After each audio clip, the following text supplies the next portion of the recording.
So quick update lang tayo guys. Andito na tayo summer in Fairview. So meron tayong check na Ford EcoSport na 2014. As you can see, color red.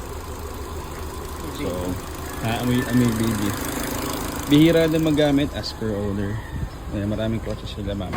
So, kita nyo naman yung loob. Ang kinis, yung paint, ganda.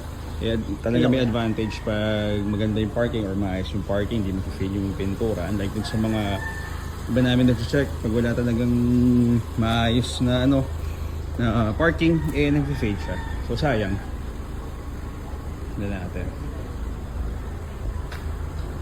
Ganda na loob. And so quick preview lang tayo, ikutan natin yung kotse. Kung gano'n kaganda yung paint job.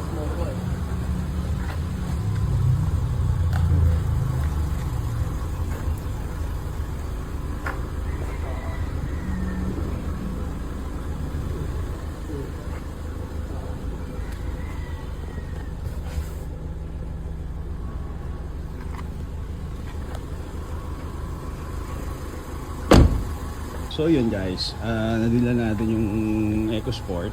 Nag-xerox lang si ma'am ng mga documents. So yeah, abangan nyo guys, done deal na. Pero ipipila pa rin natin yan. Alam nyo naman, SOP natin dyan is yun nga, refresh ng tranny ng engine. And kung ano pa yung makita, minor or major problem, gawin natin yan.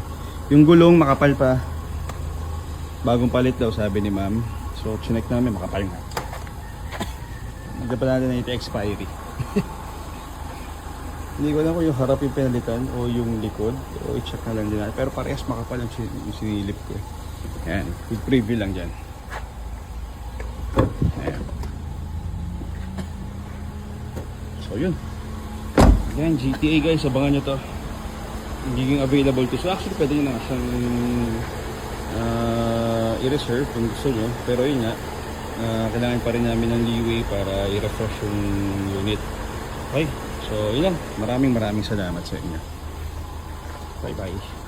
So ayan na nga guys, uwi na tayo kasama yung ating bagong hango Ford EcoSport 2014 trend. So kita nyo naman, direct tayo sa first owner mismo. Walang middleman, walang ahente. So at least alam nyo kung saan galing, may kita nyo yung history at alam din namin syempre yung history. Tsaka yun nga, sa papel lalo, wala kayong paproblemahin dyan kasi mas priority namin ng papel or docs nung sasakyan before namin i-check yung sasakyan. So documents muna bago yung sasakyan kasi kahit gano'ng kaganda yung sasakyan, kung wala naman papers, out tayo dyan, hindi natin lalabanan yan kasi kawawa naman yung pupuntahan ng sasakyan. So yun, and unahan ko na rin kayo guys, ipopost ko na to at wala na kami mai-content dahil sa inyo. Paplanuhin pa lang namin i-post, kinukuha nyo na agad yung unit. So unahan ko na kayo agad dito para may mai-content naman kami. So yun lang, again maraming salamat sa inyo.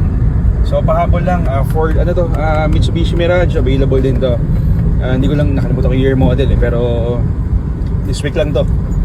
So yan, kunin nyo na. Sariwang-sariwa pa. First own din to. Direct dun sa first owner to. Okay? Yan. Sapat na kami dyan.